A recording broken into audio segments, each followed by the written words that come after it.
but he was mostly moving under his own strength.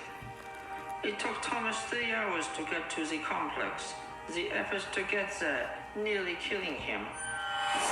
Thomas arrived at midnight. With no one around, he made his way to the shed where he was created. What he found was the answers to his questions, and many others.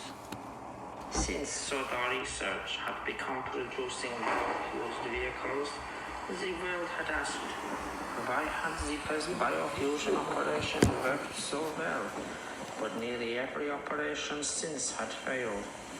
Sadly, Thomas found the reasons inside.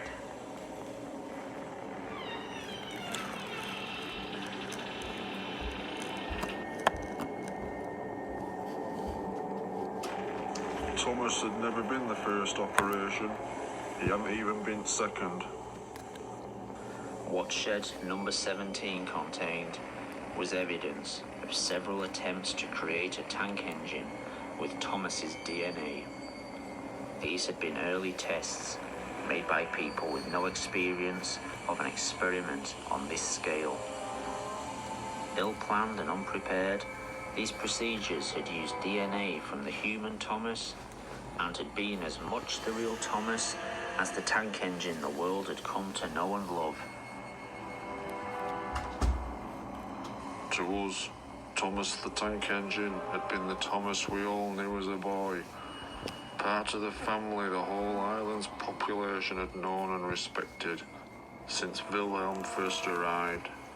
In actuality, this tank engine was no more the real Thomas than all the failed creations made over the 12 months before. This Thomas had all the human Thomas's memories and experiences. He had learned what Thomas had learned, known who Thomas had known, but so had all the previous failures.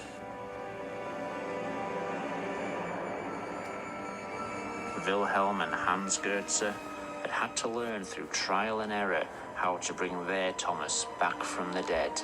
The following experiments had not had the same work put into them, resulting in the freak engines and aircraft that had developed so many problems on Sodor Island and around the world. In Shed 17, Thomas wouldn't discover who he was, but in fact, who he wasn't.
He had no idea he was only one of many clones. None of us did. But I guess as time passed, we stopped asking all the questions we had at first. We were just glad our friend was back with us. He could work for us. He became our servant in a way. Someone who drew in the